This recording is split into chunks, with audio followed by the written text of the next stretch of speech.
Dear friends, I hope you are all well.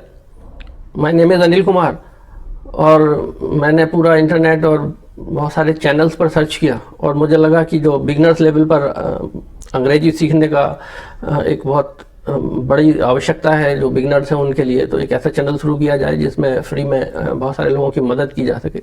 और इसके लिए अभी मैंने पिछले दिनों ये चैनल शुरू किया। अभी मैंने 4 वीडियोज़ अपलोड किए, तो मुझे इन 4 वीडियोज़ में फीडबैक मिला। पहला बहुत सारे फीडबैक मिले, इंपॉर्टेंट फीडबैक। पहला मैंने नोट किया कि थोड़ा सा कैमरा फ्रेंडली होइए और तो मैंने कोट वोट पहन लिया। दूसरा फीडबैक मिला कि आपके वीडियोज़ या तो पूरे अंग्रेज़ी में है या पूरे हिंदी में है, तो दोनों को रिलेट करने में और दोनों को बहुत लंबे समय तक लगातार सुनने में चैलेंजेस हैं। और सलाह दी गई कि कृपया ऐसा वीडियो बनाइए कि उसमें हिंदी में भी बात हो और अंग्रेज़ी में भी और समझ में भी आए। और तो मैंने आपकी सलाह मान के अब ये जो वीडियो हम आपके सामने ला रहे हैं इसको हिंदी में और अंग्रेज़ी दोनों में ही बनाया हुआ है। और जैसे मैंने आपको कहा था कि we will start from ABCD, तो अभी जो पिछले वीडियोस हैं वो वी स्टार्टेड विथ ABCD और today we will discuss about words and sentences. इसके पहले कि हम वीडियो शुरू करें, मैं आपको बता दूं कि there is a difference in knowledge and skills. Skill development जो है वो it comes with practice. For example, यदि आपको तैरना नहीं आता है और मैं आपको तैरने का ज्ञान देना शुरू करूं, क्लासरूम में बिठाल के 6 महीने तक बहुत सारे बल्कि नोट्स बना दूं, वीडियो दिखाऊं, ऑडियो क्लिपिंग्स दिखाऊं, I tell you about butterfly swimming, I tell you about backward swimming and world Olympiad champions and several types of world class swimmers videos etc. And after 6 months when you have completed lot of notes, then I tell you अभी अपन कहीं पानी वानी में नहीं गए हैं and we haven't seen any river or pond or swimming pool, बस class में खूब ज्ञान प्राप्त कर लिया आपने। और फिर आपसे कहता हूँ कि वेल फ्रेंड्स, बहुत अच्छा मेहनत किया मैंने भी और आपने भी अच्छा ज्ञान प्राप्त किया है। नाउ कम विद अस और जंप इनटू दिस रिवर, अपना नाम लेके और भगवान का नाम लेके कूद जाइए, बहुत ज्ञान है आपको। तो do you think you will be able to swim? Not at all and never do that. ऐसा कभी होगा ही नहीं। सिमिलरली बहुत सारे बच्चे स्कूल्स में जाते हैं, 1 से लेकर 12 तक वो अंग्रेज़ी के बारे में, ग्रामर और ये सारी चीज़ें ज्ञान प्राप्त करते रहते हैं और केवल ज्ञान प्राप्त करने से वो अंग्रेज़ी काफ़ी मेहनत के बाद भी नहीं आ पाती। तो इम्पॉर्टेंट इशू यह है कि अपन को क्या करना चाहिए। तो I will tell you systematically कि अंग्रेज़ी को सीखने के लिए शुरू से ही अभ्यास करने की ज़रूरत है। Right from the beginning you can practise and remember something is always better than nothing. अभी कुछ नहीं आता, उससे अच्छा थोड़ा आना चाहिए। And when you start learning to speak, so never bother about pronunciation और प्रोनाउंसिएशन और इंग्लिश। अभी जैसा भी प्रोनाउंसिएशन आपसे निकलता है, यू स्टार्ट डूइंग दैट। अभी if you are going to appear in TOEFL, that is test of English as a foreign language, विदेश जाना है, कहीं जाना है, तो उसके लिए एक टेस्ट होता है और उसके लिए फिर थोड़ा सा प्रैक्टिस एक्स्ट्रा करने की ज़रूरत होती है। Otherwise you can speak like an Indian and what ever pronunciation you have, you can go with that. You can use your own English, no problem. But important thing is this, that you use English words. So when you use words, you communicate. तो ये मैंने आपको beginning में थोड़ा सा idea दिया हुआ है कि क्या करना है। ये करना है कि शुरुआत से ही अंग्रेज़ी में सुनना और बोलने की प्रैक्टिस करना है। दूसरा इम्पॉर्टेंट फीडबैक मुझे मिला कि हमने ज़िंदगी भर ग्रामर पढ़ी है, ग्रामर के बारे में तमाम, लेकिन वो अभी तक समझ नहीं आया कि ग्रामर का क्या रोल होता है और ग्रामर से ही आप हमें बताइए तो हमें ज़्यादा सुविधा होगी। So I accepted, okay, I will tell you about the secret of grammar and what is the role of grammar in learning to speak in English. So let us begin with that. और थोड़ा सा अंग्रेजी आत्मसात करने की ज़रूरत है। थोड़ा अंग्रेजी पी सकते हैं, you can talk in English, walk in English, ज़रूरत पड़े तो you can also laugh in English, no problem, but you must learn English. Okay, so shall we start? Thank you.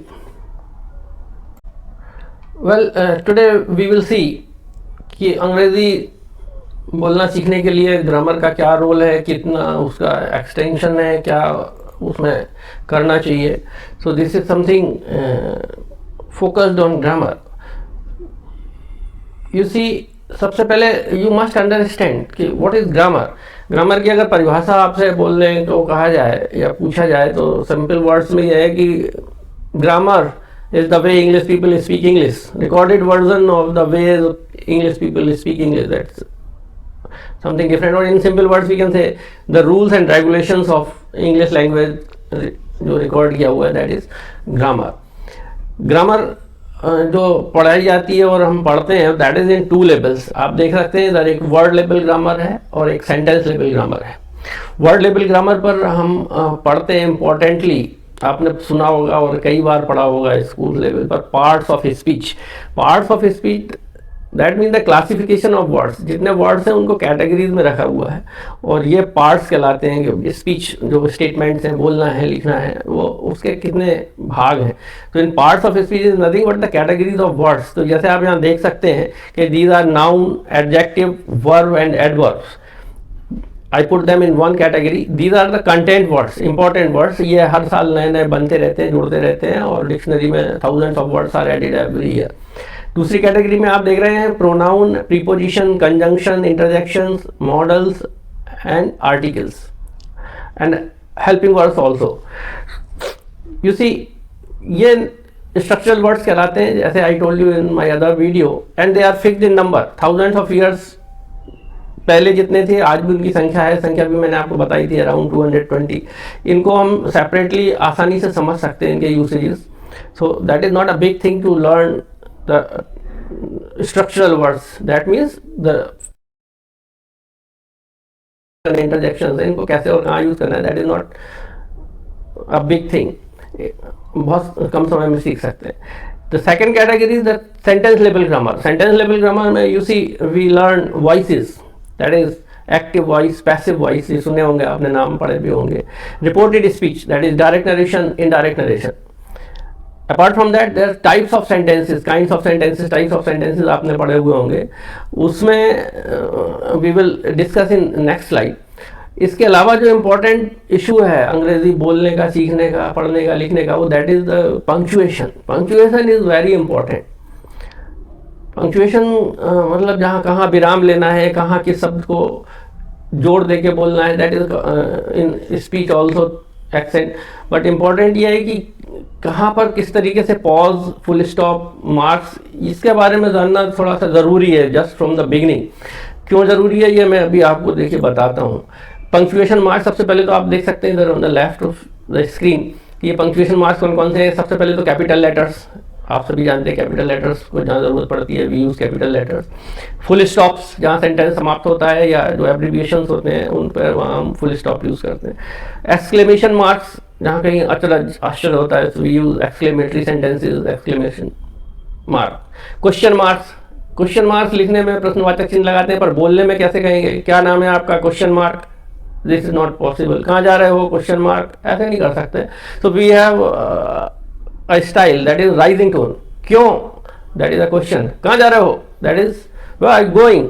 तो जब राइजिंग टोन लास्ट में करते हैं तो that indicates the question mark. इसके अलावा जब थोड़ा सा पॉज होता है तो commas, colons, hyphens, brackets, dashes, quotation marks, apostrophes, इसके बारे में I will be telling you in detail. यहाँ साइड में आप देख रहे हैं लिखा हुआ है God is nowhere, God is now here, what is it, you see. चलो ये छोटी सी कहानी बता देता हूँ। कोई person who never believed in God तो रिसर्च किया और पूरा अपना थीसिस लिखा और लास्ट में जब समराइज किया तो उसने लिखा God is nowhere, that's why I tell you God is nowhere. लेकिन अनफॉर्चुनेटली वो लिखते समय थोड़ा मिस्टेक हो गया, तो जो वेयर का डब्लू था वो आगे नो में मिल गया and the sentence became God is now here. The meaning is entirely different. So that is the power of punctuation, that is the power of pause and gaps, that is important to learn right from the beginning. Now we come to words. In my earlier video I told you about letters कि कैसे letters कितने संख्या में ज़रूरत होते हैं, कितने कम से कम अक्षरों से शब्द बनते हैं। Today I talk about words, phrases and sentences. Words तो आप सभी जानते हैं, शब्द होते हैं, शब्दों का इस्तेमाल संभाल के करिएगा। शब्द आपका व्यक्तित्व और आपका बैकग्राउंड और आपकी पूरी पर्सनालिटी शो करते हैं। The choose of word, the choice of words is important. तो अभी वर्ड से सेंटेंसेस बनते हैं, जैसे लेटर से वर्ड्स बनते हैं, ऐसे with the combination of words sentence बनाते हैं। कम से कम एक वाक्य बनाने के लिए कम से कम कितने शब्दों की ज़रूरत होती है, तो यू कैन सी एक शब्द से भी एक वाक्य बन जाता है। जैसे कम, गो, sit, run, whatever verbs you use, they they communicate. तो आपको बहुत ज़्यादा चिंता करने की ज़रूरत नहीं है कि यार वाक्य बनाना है तो क्या करना है, सब्जेक्ट वर्ब ये noun pronoun, nothing, only simple you use words and they are the sentences. But this type of sentences are either request, if you please come, please sit down, please sit, please stand, please go. These are all sentences. So they are imperative sentences, either they may be request or commands, orders. दो शब्दों से भी दो शब्दों से दो word से भी सेंटेंस बन जाता है. Sit down, go in, come out, stand up. These are two word sentences, but these are also imperative sentences. I will be telling you the secret. Three word sentences, ये जमाने से हम लोग सीखते आए हैं, that is known as SVO pattern. That is subject, verb and object. Simple and assertive sentence बनाने के लिए हमें एक सब्जेक्ट की ज़रूरत पड़ती है, एक वर्ब की ज़रूरत पड़ती है, और अगर वो वर्ब में कोई ऑब्जेक्ट है, दैट इज मीन्स अगर वर्ब ट्रांजिटिव एंड ट्रांजिटिव है, depends, so we need an object. So subject and verb as you pattern, जैसे I write letters, so that is a complete sentence. Subject भी है, verb भी है and object भी है. इस तरीके से जितने शब्द को इस्तेमाल कर सकते हैं, we can make longer sentences. So many word sentences, just like you see in the example, you can write a letter with a pen or pencil on a paper sheet. अभी इसको कितना भी लंबा बना के लिखा जा सकता है. तो maximum word sentences can be written. So the longest sentence है, it was written in 1922. There are 3682 words. That is some famous author Joyce Morley's Ulysses में उन्होंने लिखा हुआ था, Joyce Molly's Bloom. There are 3682 words, but we need not make these long sentence और focus much on that. I just gave you the idea about the number of words in a sentence. Now we discuss the types of sentences and kinds of sentences. These sentences may be simple sentences. So when we talk of simple sentences, क्या होते हैं? There is one subject, one verb, and if there is an object, then object. So that is simple sentences. My name is Anil. I write letters. I write books. These are all simple sentences. My wife cooks food. That is simple sentence. Compound sentences, when two simple sentences are combined, joined with a conjunction. That is, my name is Anil and my wife's name is Rachna. So that is a compound sentences. And complex sentences, you see, when the subject is a phrase or subject is a sentence itself and then verb, so mixing two sentences or more than two sentences, that make complex sentences. Name is complex, but in fact they are more clear statements. So I will be telling you about these complex sentences. They are not actually complex, they are simple also. So these sentences may be assertive. Assertive, you say, positive, we can say, okay, yes, this is a big room, fine. My name is not Anil, my name is not Suresh. That is a negative sentence. When questions, is your name Anil? That is a question. And commands we have already talked about. When we talk of commands, so the subject we don't mention, but it is always there, it is you. हमेशा you रहता है, क्योंकि आदेश किसको सामने वाले को दे सकते हैं, रिक्वेस्ट किससे सामने वाले से कर सकते हैं. जैसे come in, तो कौन come in? You come in. So when we don't use you, it becomes a command or request, please come in. अगर हमने उसमें सब्जेक्ट मेंशन कर दिया, then it becomes an assertive sentence. You come in. उसको हिंदी में अनुवाद करें तो मतलब तुम अंदर आते हो. We need not relate Hindi and English, they are two different languages. We will get that idea. Exclamatory sentence is when we are surprised. Wow, it happened. What a wonderful match it was. So this is the secret of sentences, types of sentences. Important thing is this subject, verb and objects, and as you can see on the screen. Now we come to the important idea, okay, how do we make sentences? As you see, the sentence, the most important thing is the subject. Subject is known as doer. Doer, काम को करने वाला. तो जो important role play कर रहा है वो, that is the doer, subject. And the remaining part is known as predicate. So in that predicate there are verbs and there are other words. So in order to make a sentence, we need a subject and predicate. If there is some important work, then we use main verbs like I drive a car, अगर उसमें कोई important work नहीं है, कोई important work नहीं है, then we use helping words. My name is helping word, but we need a subject and a verb. So subject and predicate part में predicate भी ऑफ एनी लेंथ, कितनी भी लंबाई हो सकती है उसकी. तो वी नीड नॉट वरी, उसमें प्रीपोजिशंस कंजंक्शंस लगा के we can extend our sentence, but we must have a subject and a verb. और important part is that when you use this, there should be some agreement, that is called subject verb agreement. That is common sense. For example, ऐसा कोई sentence जो जैसे man can do anything,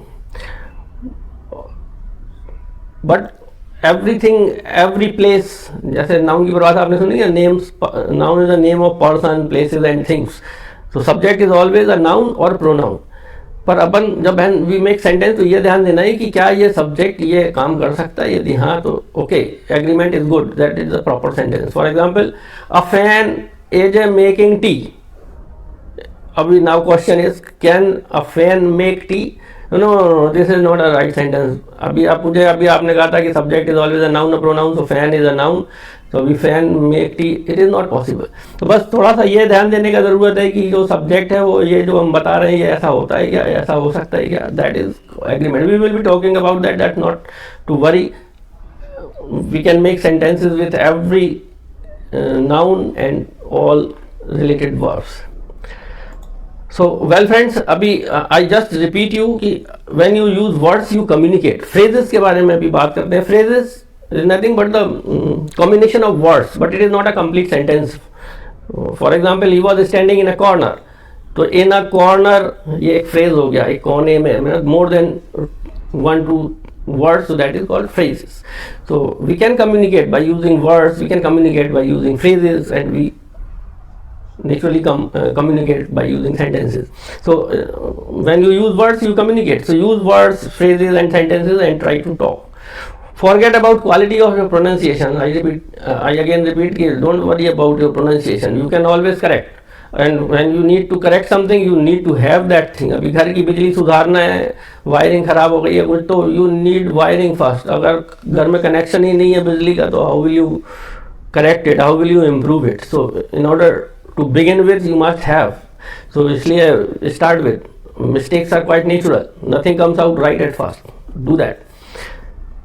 Now you see, use your gestures and words to say what you want to say without fail. Try to communicate. When you use English words, so you transfer some feelings or your emotions to the person who is sitting in front of you. So do that with your all gestures and with all words in the way you can. Nothing comes out right at first. Practice makes a man or a woman perfect. When you do this continuously for some time, so you become very good in that.